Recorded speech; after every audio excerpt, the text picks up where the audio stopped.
This is Don't Panic, episode number 270, recorded September 11th, 2023. Hello, everybody. Welcome to this episode of Don't Panic, the technology podcast on whatever we want to talk about. I'm Sean Jennings, joined by two guys who are as cool as ice. It is Colby Rabidou and Dan Miller. Good evening, gentlemen. Sean, did you 170? Oh, I meant three. I actually wrote 370 on the thing here, and you're right. It is. Gosh, you know what it is? Actually, this is. You know what's really funny is, now I have to double check, but over at Up for Debate, we're on 261. I think that's what I was thinking. We're about 100 behind. Pretty soon we'll be able to do one of those holiday-style marathons where there's a Don't Panic episode every day of the year, airing on twitch.tv/Don't Panic. Right. Yeah, just create like a YouTube live channel where it just plays. I like that. The next milestone will be there's enough content for literally one entire year's worth of audio. How many episodes would that have to be? How many hours in a year? 365 times 24. 8,760. Oh, that's not done. We'll get there. Almost 10% of the way there. Well, listen, when we eventually, and it's certain we will, go to a daily podcast, we're going to really ramp up these numbers. That's true. Then it'll take us less than a year. There are podcasts I know over 1,000 that are like daily or multi times a week. I mean, it's, dream big. Wow. So this will be the first year in Don't Panic history where we don't talk about an upcoming Apple event. Well, I mean, we can. Again, I actually don't think there's anything interesting to talk about. Still do an Apple event show. Okay. Next week. Yeah. A post. To me, the only interesting thing that I have seen or had room is the USB-C switchover, which is supposedly happening. That's interesting. Yes. I don't know if it's interesting, but it is exciting. It's a reason to upgrade.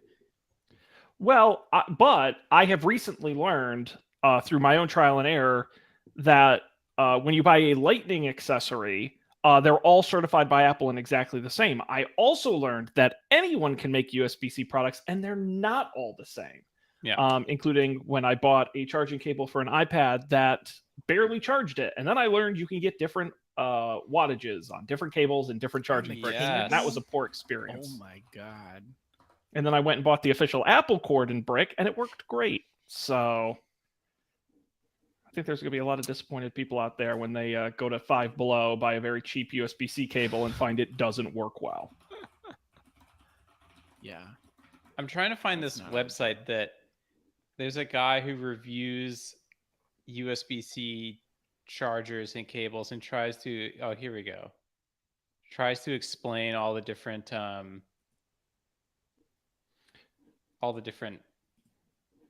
permutations and combinations and which cables and which specifications provide which kinds of power, and it's so confusing.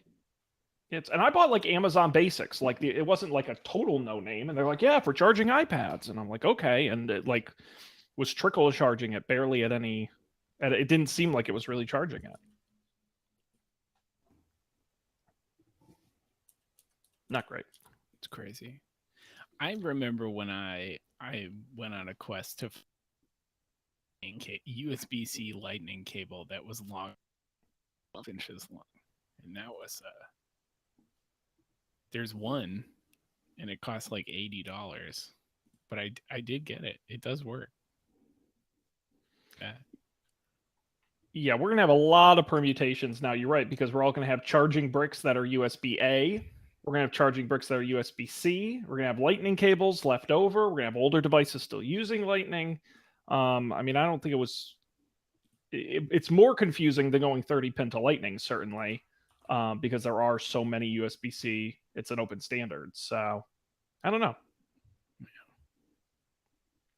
We will have to see. But yes, we'll cover it end-to-end next week, as is our grand tradition. A day late and a dollar short. Unfortunately, I like when they do Monday events. Don't like when they do Tuesday events.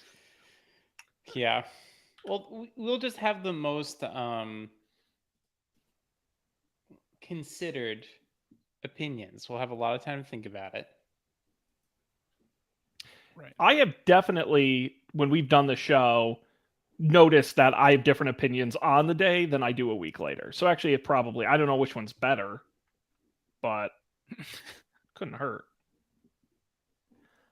Right. I did want to share with you guys. I got an exciting new beverage today. Ooh. Exciting new, because Colby's got a cocktail. What is that, Colby? A Manhattan? An Old-fashioned? old-fashioned of some kind. Yeah. Old fashioned. And Dan's got a beer, looked like a hazy something or other. Hazy something or other. That's right. And I have got Dunkin' Spiked. I just saw that on the internet today. Yes, What's Dunkin' the Donuts now verdict? makes. So they have two varieties. One is actually coffee flavored, and they didn't have it.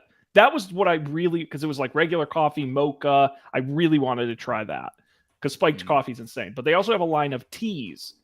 So this is just regular iced tea. They also have like a Arnold Palmer lemonade iced tea. They have like a strawberry one. You know, it's definitely sweet. They even say it's sweet on here, and you can taste the lemon. I will say it's totally flat.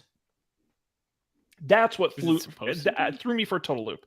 Well, when you get it in a Dunkin' Donuts, like it's not carbonated. Sure. But it's also over ice, and I feel like this would be better over ice than it is in the can. But Yeah. I will say I tried this one. I don't normally get plain iced tea, but I did try the strawberry dragon fruit, I think, and it tasted exactly like the one you get at the store, just with booze in it. You couldn't taste the booze. Tasted exactly like the store one. So if you're into that. Interesting. Now, did the coffee ones have caffeine? Like, is it real coffee? That is a good question. I'm going to go to dunkinspiked.com. Ooh. Am I 21 or older? Yes. Iced coffee, they call it. And you can get it in original. It comes in a mixed pack. Original, caramel, mocha, and vanilla. Ugh. And if I explore, it's got a 6% alcohol. But it doesn't, there's no like frequently asked questions.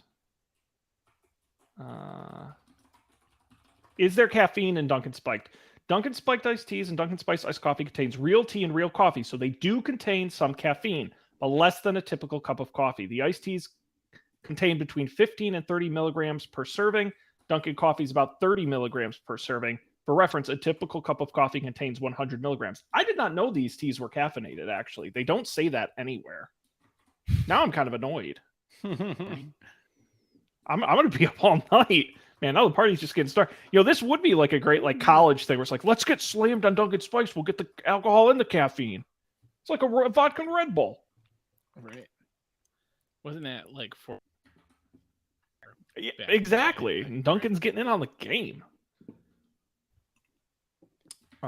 They are only available in on the East Coast, unfortunately. Dan, I know you were running out to... This website is so slow for me. Is it slow for anyone else? It's bad. Which No, it is. You're not alone. It's a bad website. The dunkinspiced.com. I'm going to throw this thing in a web page test and see what the hell's going on here.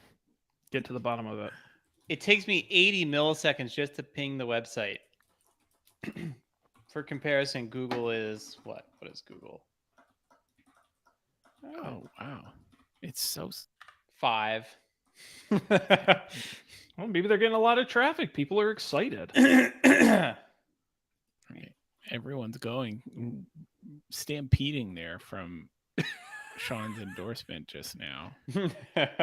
They were for the trip. I will say it looked like they were going well at this. So I actually bought it at the very first store they started selling it in, which is the I think you've been there, Colby, that huge beer store that was by my old house. And they were selling, they were out of the coffee. I mean, they were selling good, so there's clearly interest.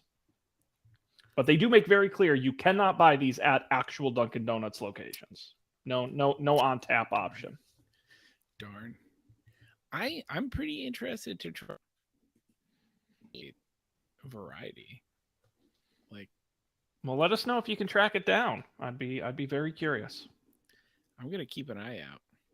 I gotta go. One of the liquor stores here has like a walk-in fridge, and they have like a variety of beer. They have all kinds of like the stupidest beers you can find.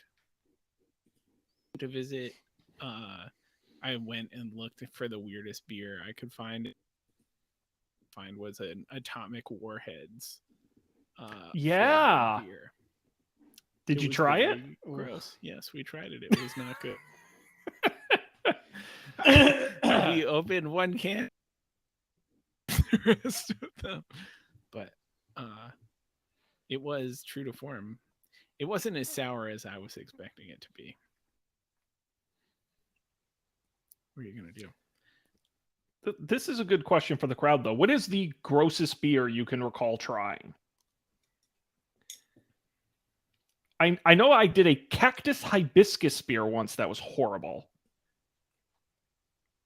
And I also did one that the label simply said apple pie smoothie was the name of the beer, and that was really horrible, and I should have known.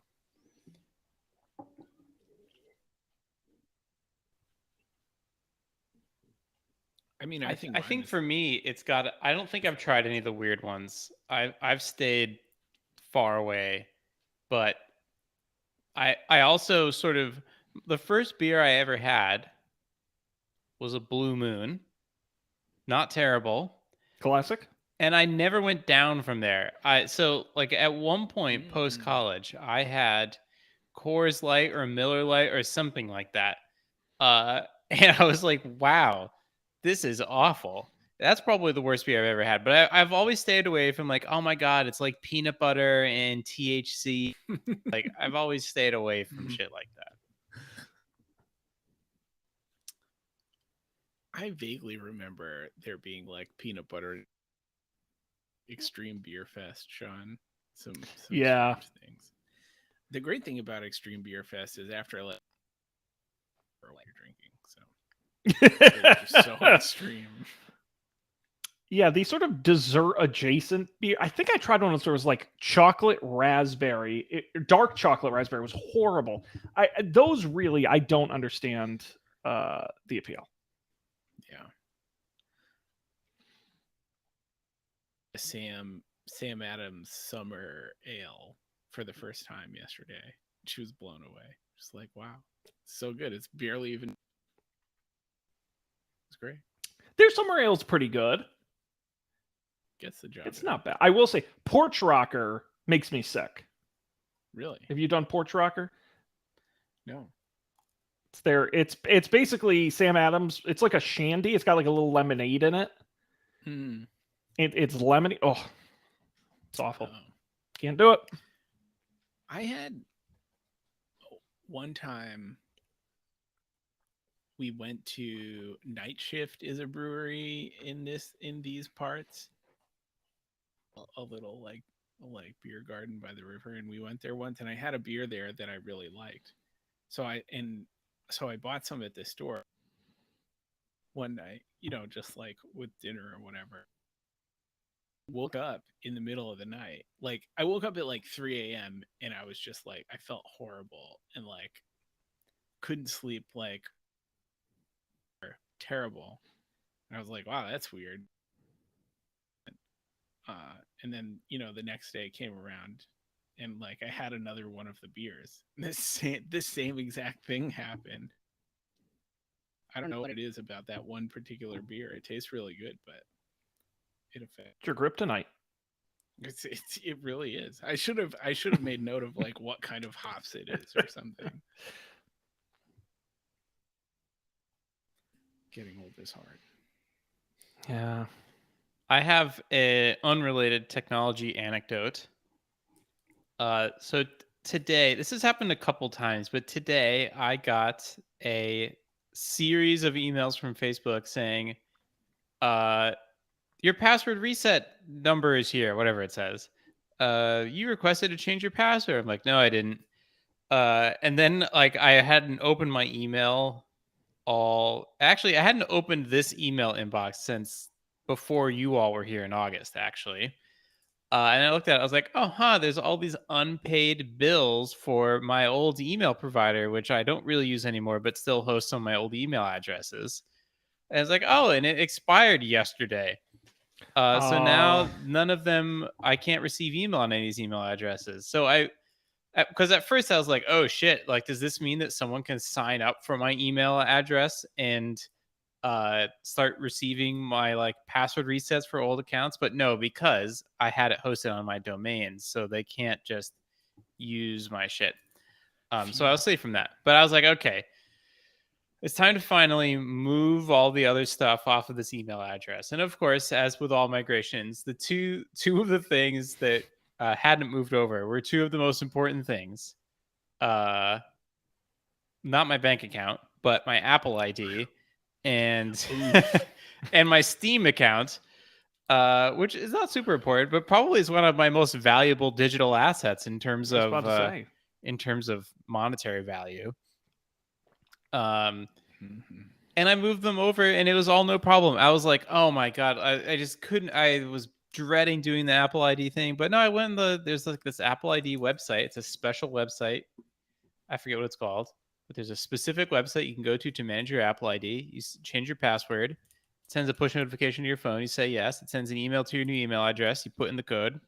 Slip, slop, slap. You're done.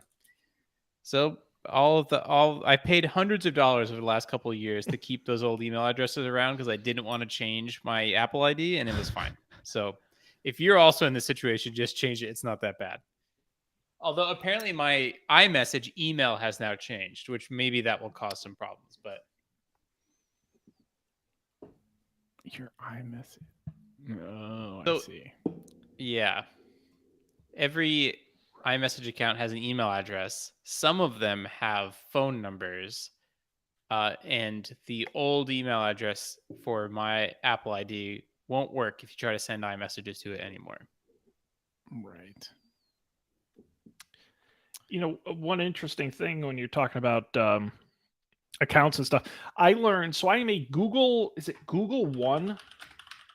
I am a Google One subscriber, Whoa. which I didn't mean to be. I bought it for extra storage because I back up all my photos into there, and it's like $1.99 or it's $20 a year. Like, it's very inexpensive. But they give you a bunch of extra features and perks, which I didn't know. Like, they'll give you a free VPN, which I don't use. But one of the things is monitor the dark web. And so what they'll do is, and maybe I'll see if I can pull mine up here, my dark web report. But they'll literally say, like, how often your email or usernames or things come up on the internet.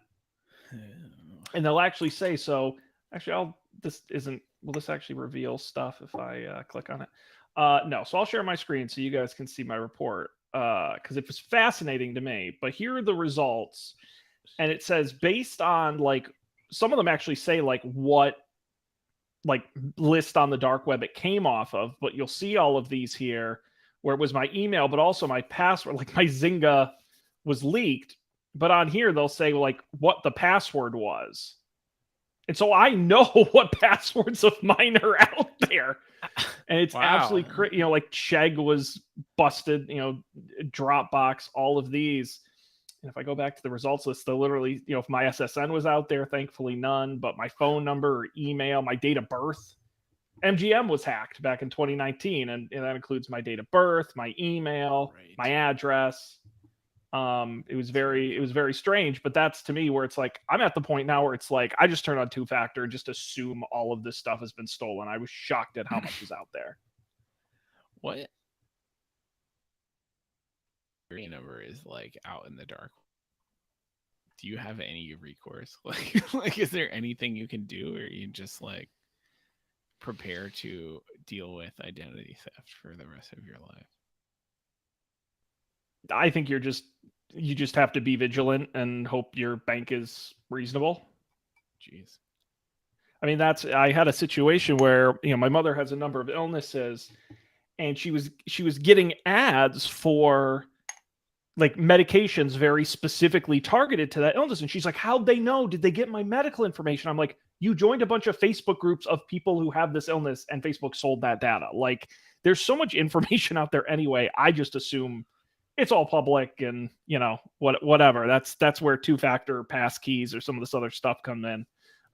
If it's not an important account, then I just assume they're going to have the password. Not ideal. Right.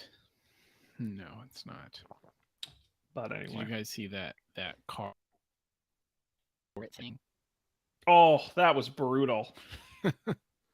That was tough. As someone with a newer car, I did not enjoy it. Well, Dan as well. I felt grateful for my What beer. was this? There was a report out from the Mozilla Foundation where they looked at 25 car brands for privacy and security, and they found out basically every car, modern car out there, collects personal information. Most 84% of them share or sell your data. 76% say they can sell your personal data. 56 say they can share your information with government or law enforcement. There's a whole article about all the different brands and how they stack up. I'm scared to find my own car brand. Not great, but yeah. So it was interesting that the TLDR was like, "What's the good one? None of them." Yeah, Hyundai, for example, says in their privacy policy they will comply with lawful requests, whether formal or informal. Not great. So, wow. You know, one of those things. I've got one more small update, and then maybe we can move into Colby's topic. Dan, I had talked to you about your now lovely wife, who had really influenced me to change my life. She coached me well. She really pitched me up, but I made another change in my life based on her, and she'll be proud to know this. I'm excited to hear what it is. I am now a card-carrying member of Costco. I was inspired. Well, I spent my whole life living nowhere near warehouse clubs like this, so I never had experiences with them. I go to your house, everything's Costco, everything's Kirkland, and I was impressed by the experience and her effusive love for everything Costco. And so I got home and I said, you know what, I got to get on the bandwagon. And so I took my mother and we went to Costco and I an signed executive membership, no less.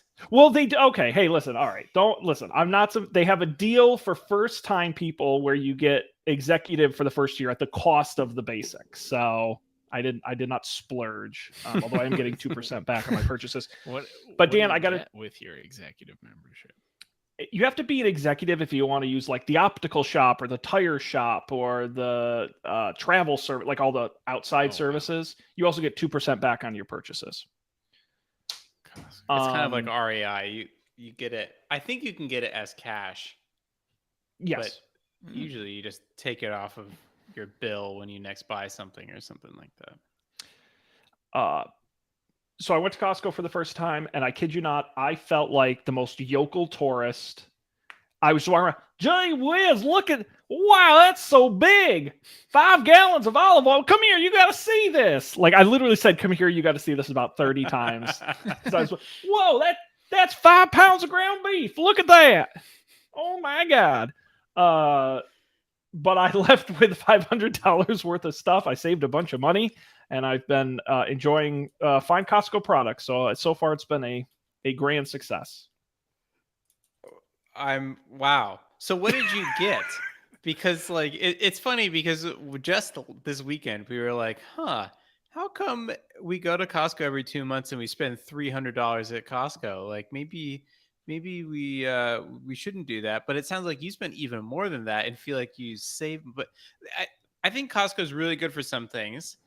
Toilet paper, things you're going to use regardless. I think for some people, olive oil, if you have enough space to keep a giant metal drum of olive oil around, sure, you'll use it eventually. and it doesn't go bad.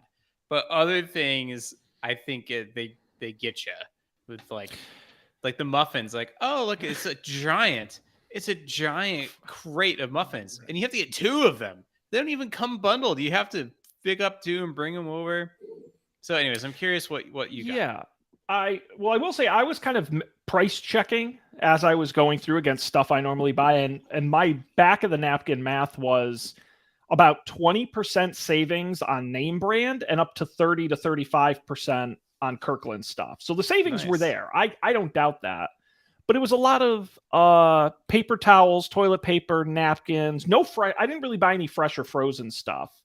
I bought like 12 cans of tomato sauce, a bunch of pasta, vitamins. My mother takes a ton of vitamins, and those are really cheap and good quality there. I did buy some snacks, some fig bars and some trail mix and stuff. So it was a lot of that, but it was a lot of stuff we go through anyway. But I was like, it's 8 pounds of pasta. This is crazy. So we had to find places to store a bunch of that, batteries, like all that kind of stuff. I don't think I'd go more than once a month or once every other month, but I used to do that to Target and spend more. So Yeah. it was great. I was thoroughly impressed. I got some samples, Oh, nice. which was a treat. I got yelled at because they were doing little hot dog, Kirkland hot dog samples. I got to get one, beef dogs. And the little tray didn't have any samples, but she had a second tray. She was putting them on, and I reached over. And she says, no, you cannot reach over. Do not reach over. I will hand you one. I said, okay. So sorry. Apologies. I was, children knew the Costco rules. I didn't. I was new. I said, I'm new. I'm sorry. I felt out of place, but they were very welcoming. Are you going to avail yourself of any of these additional services, tires, gas, opticians, travel agents? Well, I probably not, but Okay. we'll see. I'm open to it. I will say I was really upset because I just bought a bunch of Ring cameras for around my house, and I learned that they do bulk packs at Costco at quality savings, which was upsetting. But I don't know. We'll see. I did not get to try the pizza or the hot dog that I know they're famous Oh. for. That's on my to-do list. Yeah. What did you think about the checkout process? So I thought it was fine. I got it. I was observant. I got it. I got, letting them do the thing, and the cart goes on the other side, and no bags. They kind of just put the stuff in the cart. They were very good. They were very well. And I said, I'm new. This was my first time. They were very welcoming. Well, that's awesome. I will convey your new life update. Please, yes, great savings, really improving my lifestyle with fantastic Kirkland brand products. So I did not go in the liquor store. I hear there's Kirkland brand beer. Oh, this must work differently in Massachusetts. Yeah, I was like liquor store, and then I remembered in Washington it's just amongst everything else. It's a whole intermingled. Separate door. You can't. Right. Right. Yeah, they have really good stuff. They have a very good, like, the Kirkland wine is legitimately really good wine. They just won't tell you where it's from, I think. They also have like specialty items like port. You may have seen it in the refrigerator. I should have offered you some. We have some Costco Kirkland Tawny Port dessert wine in the refrigerator. You can get really good stuff there. I don't think they sell liquor though. I think it's just beer and wine. I think, but I'm not sure. If they do, it's probably like one of those gallon vodka Tito's jugs. I've seen pictures of Kirkland brand vodka. So it exists. And it's probably good. I mean, that's the funny. If I had known this when we were in college, Interesting. Right. We would have had a lot of that. But I will say yeah. Oh, if you're ever in Hawaii, I think there are multiple Costco's in Hawaii. There are at least 3, fun facts, which is kind of crazy. Also, I learned recently, we can do this trivia later, which states don't have Costco's. But in Hawaii, and soon I think in many Costco's, if not nationwide, you can get poke by the pound. It's basically deconstructed sushi. Yeah. So it used to be my pro tip was if you go to Hawaii, go to the Costco, buy poke by the pound, and then go to like a Chinese restaurant and just order white rice. And then you can make yourself poke for basically at cost, seemingly, compared to what it would cost at a restaurant in Hawaii. It's so cheap. Dan, you have to write a travel book. God damn it. It would be very short. But yeah, which states don't have Costco's? Idaho, Let me pull it up again. because I think I like only remember one off the top of my head. Guam. Not a state, Rhode Sean. Come Island on. one? Go back to Oh, I didn't know. civics class. Oh, I didn't know it was territories weren't included. Colby's correct. Rhode Island is one of It's too 4 small. They couldn't fit states. it. 4 states that does not have a Costco. A Costco like 10 minutes over the line. Probably several. Is Long Island a state?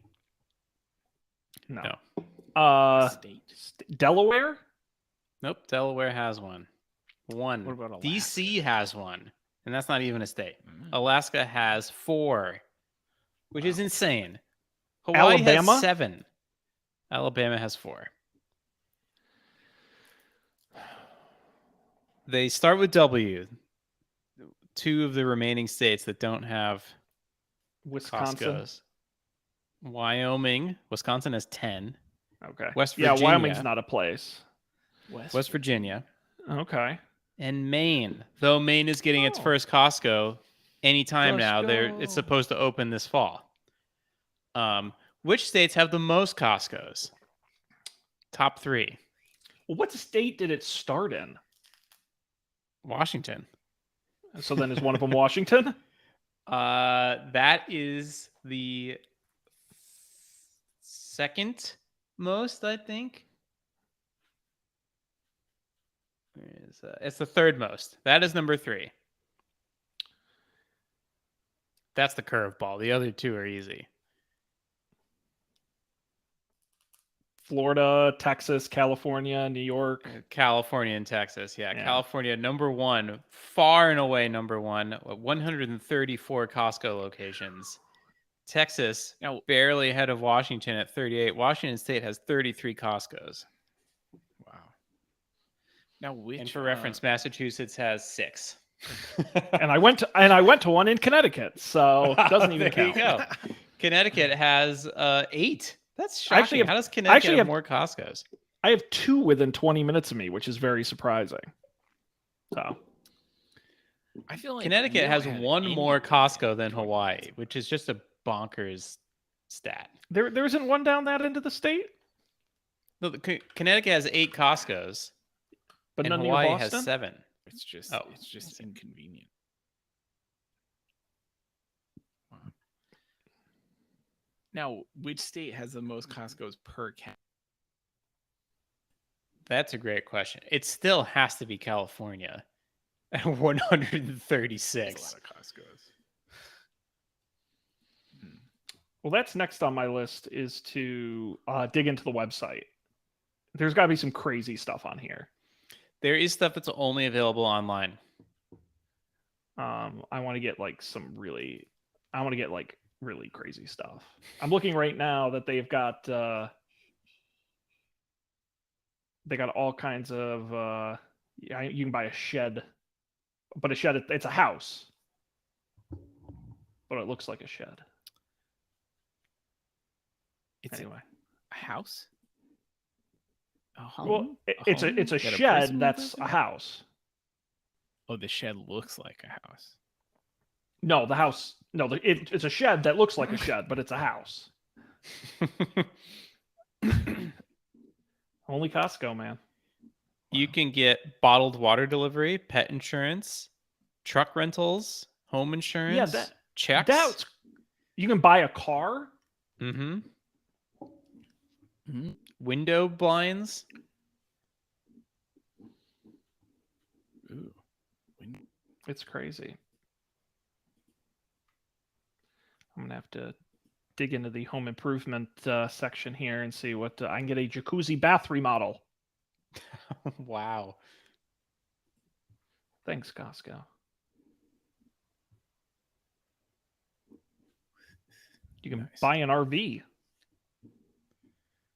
Oh, that's cool. CostcoAuto.com. Damn. Buy a car with confidence. Well, I will keep all of you abreast at any Costco-related life updates that come my way. Yes, please do. Certainly. But Certainly. we're far into the show. We've got to pivot to today's topic, and we have got whatever the opposite of a barn burner is, a barn cooler. Sean, that's exactly what you were you were about to say that. I was like, it's like the opposite of a nice. What do we got, Colby? So my assignment for these bros.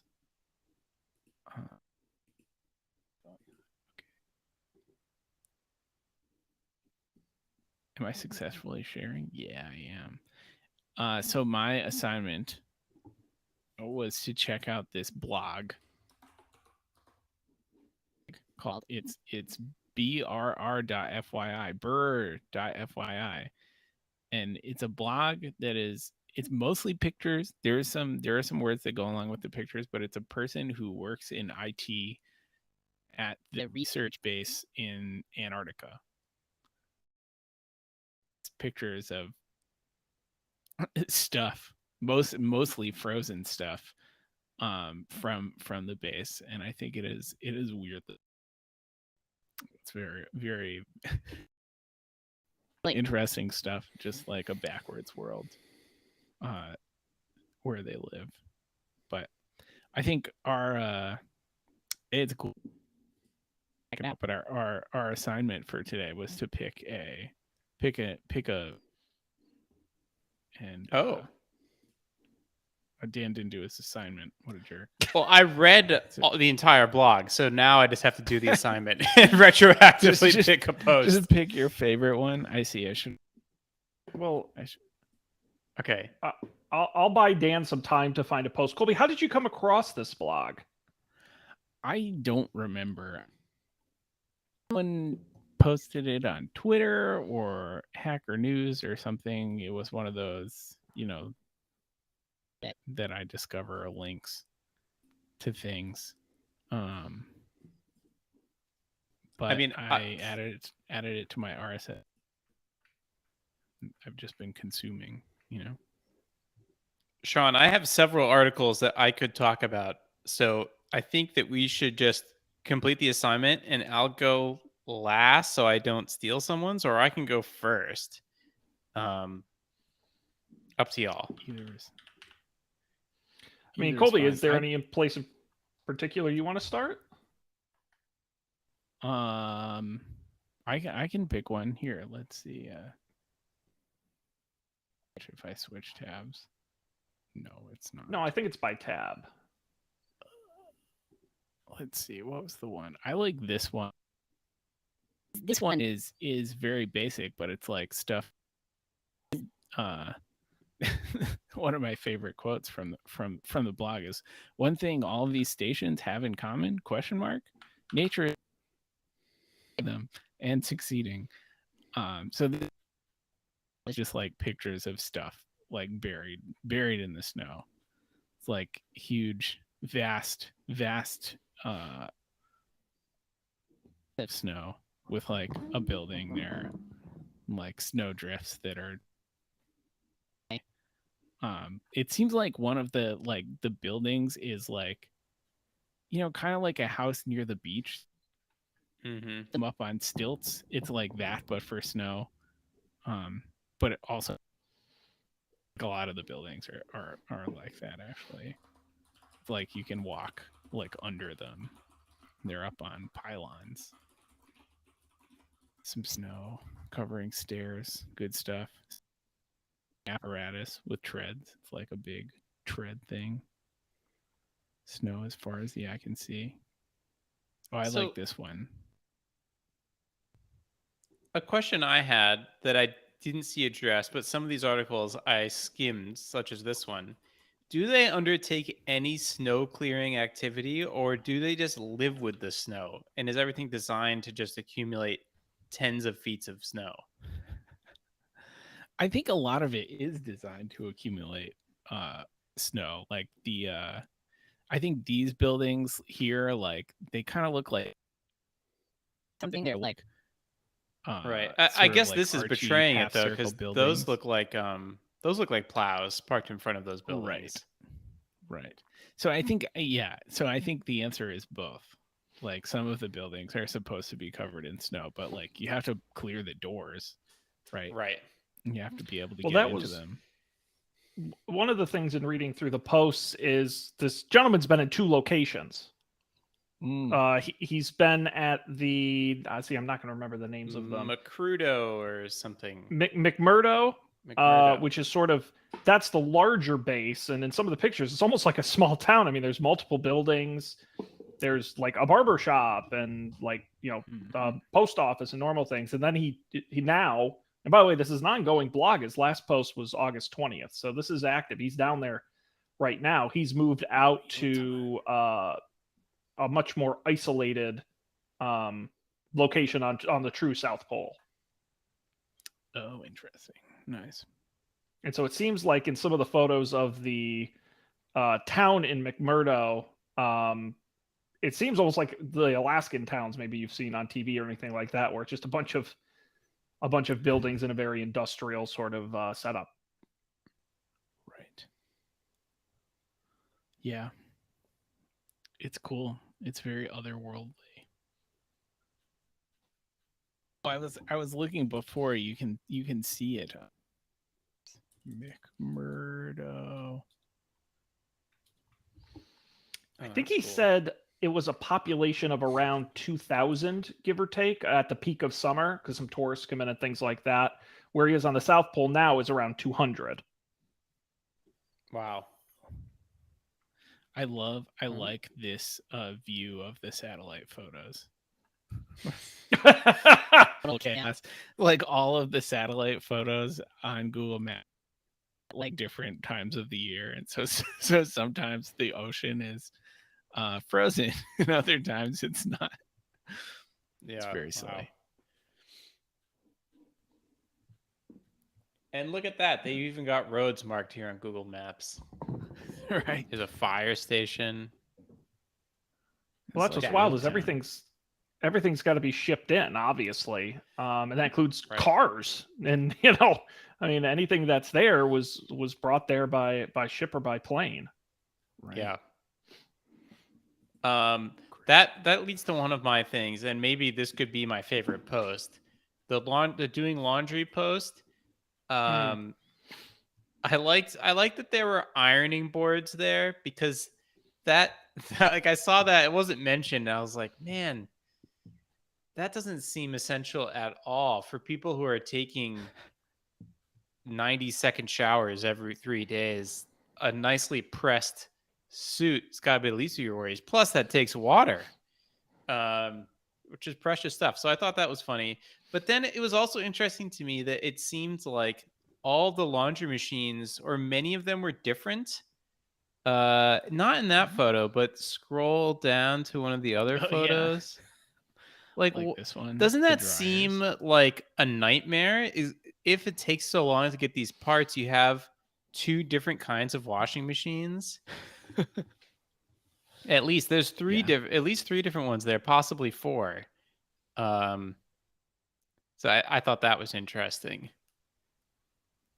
A lamp on the ground. I didn't notice that before. What is that lamp doing there? So many questions. Like a humidifier. That sounds nice. I guess that's what that is. Yeah, wow. A humidifier analogy and a lamp. There are 2 supplied irons, and those take water to run. I mean, I guess they must have water, right? Like, well, they talked about that in the shower, and this was my other favorite article, and not to steal all the articles. The shower article, they talked about how, like, oh my God, Colby, the shower article. All right, I'm gonna pick the shower article then. The shower article is definitely my favorite one. It's very funny. Um, Oh yeah.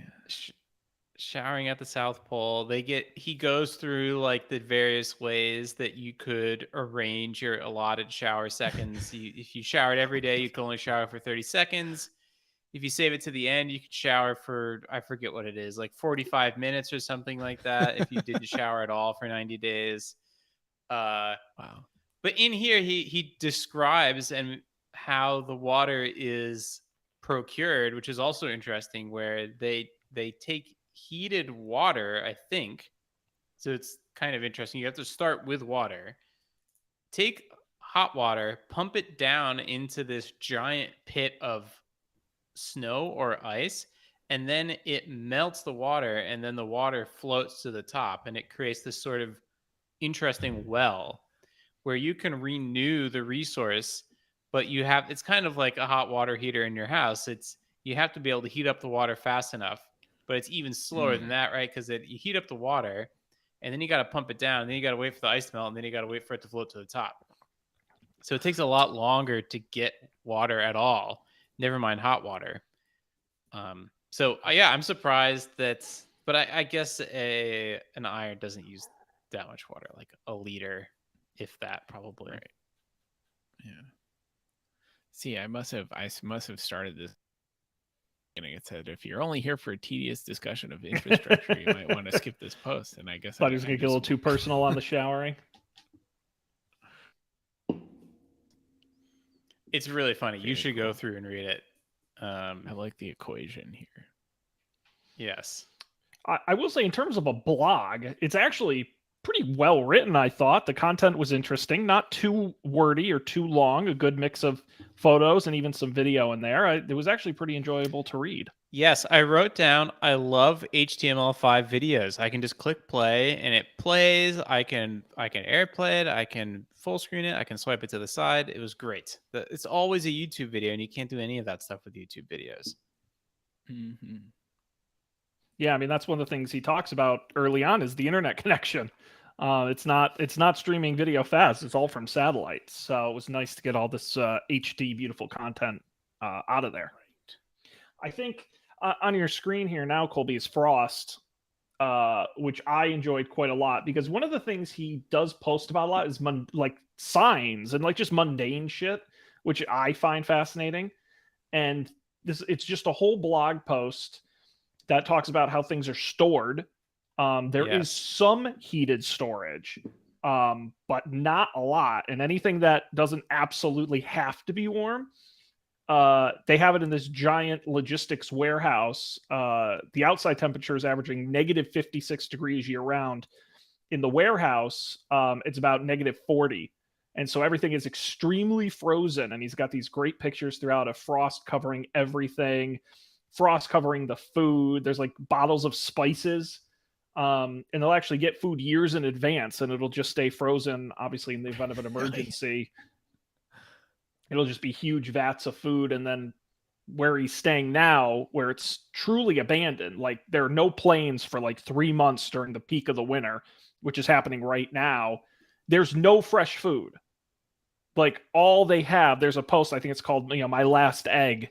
And following that, there is, it's all frozen stuff and they have cooks and the food looks okay, but it could have been there for literally chicken could have been there for years. And it's just so frozen that it just hangs out. It does look like a giant freezer. Was it in this article that he talked about how some stuff is just actually stored outside? Like, I think he mentioned the coffee. Coffee grounds can be frozen. They just keep it outside. It's not even worth taking up the warehouse space. I'm curious now, looking again, there's so many things you see on the second read through. Do you need to get a fire extinguisher that is like certified to operate in far below 0 temperatures, or does the contents not freeze? I never thought about a fire extinguisher in that way. I have no idea. That's a very good question. Wow. It looked like any other fire extinguisher. I'm sure you got to think about that for just about everything there. It was towards the bottom-ish.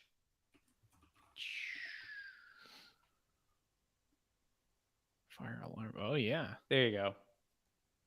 Let's see. It looks like any other fire extinguisher. Does look like a fire extinguisher. I just Googled it. Will freeze when left out in temperatures below 40 degrees Fahrenheit. So certainly negative 53 on average, you said, Sean. It certainly seems like that would qualify. Wow. It's just a format. I think he said a nice day in like the summertime is 5 degrees. Yeah. That's like a beautiful day to go for a hike. Epic.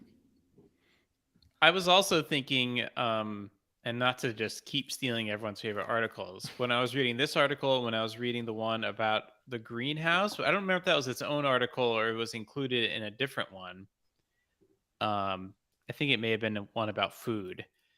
Maybe it was in The Last Egg. I don't remember, but it very much reminds me of The Martian. Like they have this greenhouse, and who tends to it? How do they grow things in it? What happens in the wintertime to it? And it must be very interesting. Yeah, this was the greenhouse. Yeah, it must be very interesting to really taste, because I feel like, we're coming out of farmers market season here, and I know at an intellectual level that some things taste much better at the farmers market, but not that much better. Not an incredible amount better than what you can get at the grocery store, but it's certainly an incredible amount better than peas from the frozen pea aisle at Stop and Shop. And then for that to be all you eat, it must be really stark when the fresh food comes back. Right. Returning. Although the food didn't look half bad, I will say that the pictures he had of his like post everything, which is I believe this picture here, Yeah. Of a fresh meal and then a less fresh meal, it still doesn't look too bad. No. Yeah. No. Wow. This brings me to another question I had. I think this was in the waste treatment article. It talked about how, it seems to be a regular waste treatment facility. Except what do you do with the stuff that you can't recycle, the poop bits? And essentially you have fertilizer, but he mentions at the end as a sort of throwaway line, they ship it back to the United States, which is just a crazy sort of like, you think about how hard it is to get things to Antarctica, but then you have this like accumulation of literal shit that you have to get out of Antarctica. I suspect because there's like probably international treaties against polluting and stuff like that. But I wonder if they don't also use it for the greenhouse as fertilizer. I would love to know. I'm sure they do. I'd love to know for sure, because that seems really cool and very Martian-y. Well, I kind of like the idea of it shipping back to the United States. I could absolutely imagine like having a garden being like, well, you can get regular fertilizer, or you can get human waste fertilizer from Antarctica. And I'm like, I would pay extra for that. Flash frozen. That's pretty cool. Flash frozen. So if they're just throwing this away, some budding entrepreneur should track it down and market it and sell it. That's my pitch. Wow. Waste. Speaking of mailing things, the article about mailing things and how it's cheaper to mail packages from Antarctica than it is within the continental U.S. because it's subsidized. Thought that was very interesting because it's part of the military postal service. Yep. Yeah. He talked about the ATM machine and how to get cash. That was so shocking to me. That was another one of those things, like getting rid of the poop, where I was like, how does this work? Like everything else is so hard. How does this just work? Where does the cash come from? Was my question. Do you think there are bank robberies in Antarctica? Yeah, I was also he didn't really talk about security. I guess it's not really a thought, but that's another thing that I'm guessing is absent, right? Like, no one's going to go anywhere. Though it does remind me of one of my favorite books I read called Outposts. Anyways, long story short, he talks about going to this very small protectorate of the UK, where it's a very small island, and someone kills someone, and there's no jail. There's no. I think there were judges, but there were no impartial judges because the island is so small that everybody knows everybody else. So you can't have an impartial jury of your peers. So they had to ship in a jury from the UK to act as the impartial jury, and they had to build a jail to hold all the suspects because no one had ever been imprisoned before. So they would have all those same problems. But yeah, where does the cash come from? And how do they know how much cash to put in? What happens if the ATM runs out of money? Why are there 3? Is there a line? Honestly, I do bet the tourists who come onto the island don't bring enough cash, and I do bet they get used. So I didn't think tourists were allowed on base, but I could be wrong about that. I just know I had a friend who wanted to go to Antarctica to, say they went to all the continents, and they did this cruise where like you get off the cruise, you step foot in Antarctica, but you pretty much get right back on the cruise. You only get off to say that you stepped foot. But I don't know if that was because it's too expensive to stay for longer, or if you literally aren't allowed to. I'm not sure.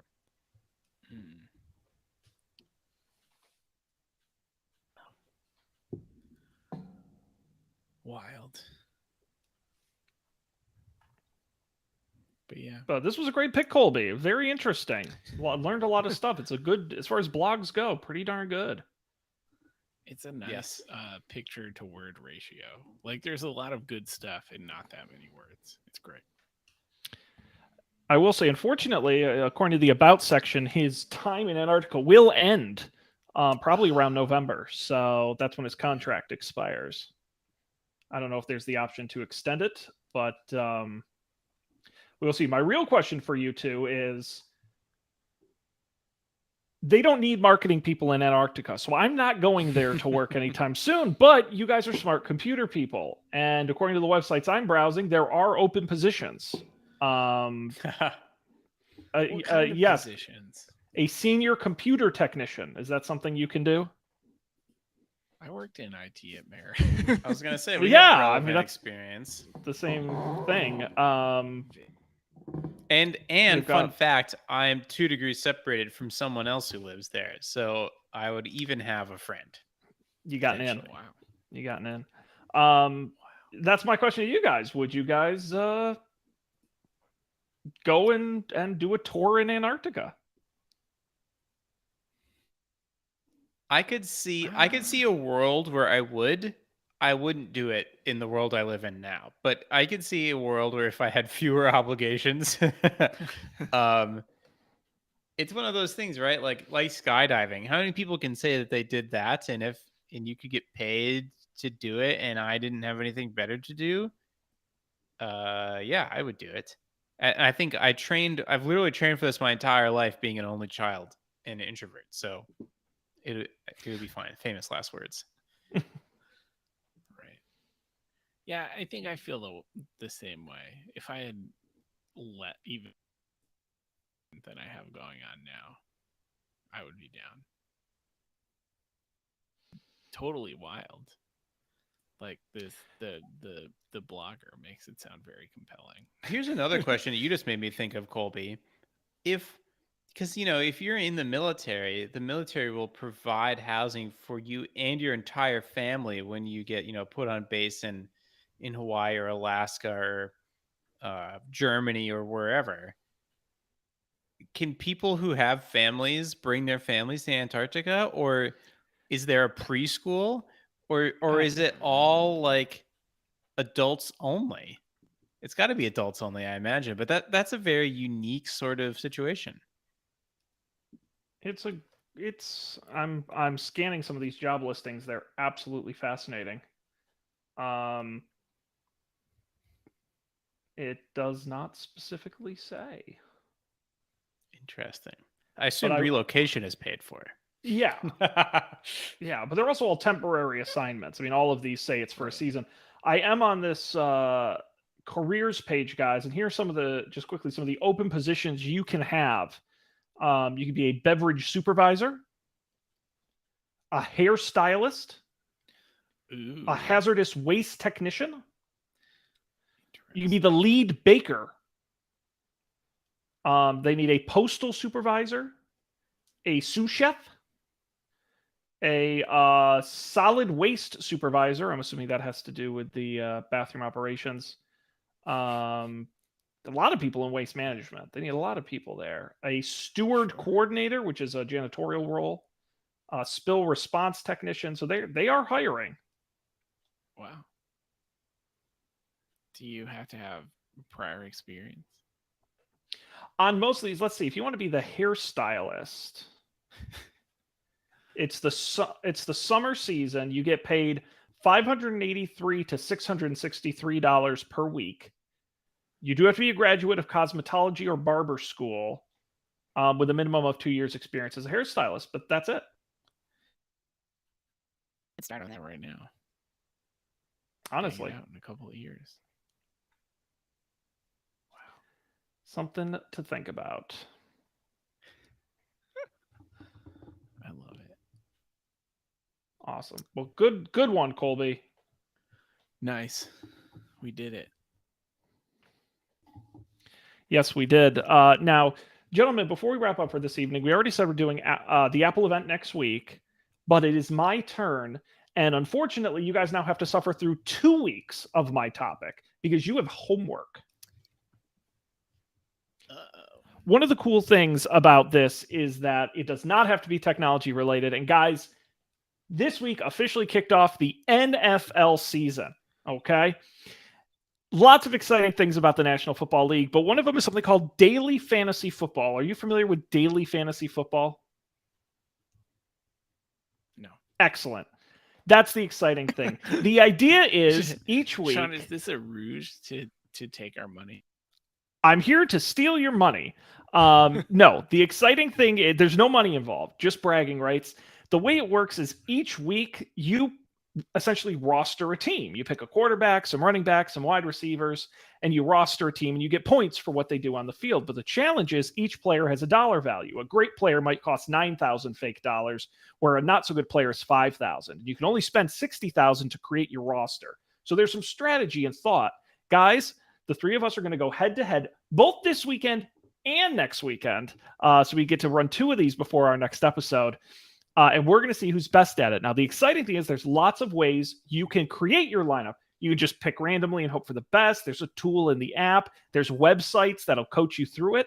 But when we come back after our Apple episode, we're going to report out on who won, who lost, and what you learned about the NFL and daily fantasy strategy in putting together your rosters. How does this sound? Awesome. Sounds unlike anything I've ever done before. The good news is it's easy and doesn't take a lot of time. I tried very hard to create something simple. So I will message you guys all the information you need in the Slack to sign up. There's no cost. It's just for bragging rights. And if it makes you feel any better, I'm in a league with my family, and I came in last this week. So I'm not very good either. So stay tuned for that. We got Apple next week and our fantasy football the week after that. But that's going to wrap us up here. Don'tPanic.io is our website. You should go there and check out all our episodes. Last week, we ranked tech years by tiers, and it was great. So if you didn't listen to that, it's still there. And of course, you can subscribe wherever you get podcasts. Check that out with the video version on YouTube. You can see all the great pictures we talked about today in the video version, or by visiting brrr.fyi and check that out there. But that's going to do it for this episode. On behalf of Colby and Dan, I'm Sean. We appreciate you being here. We're going to see you next time for another Apple-tastic edition of Don't Panic.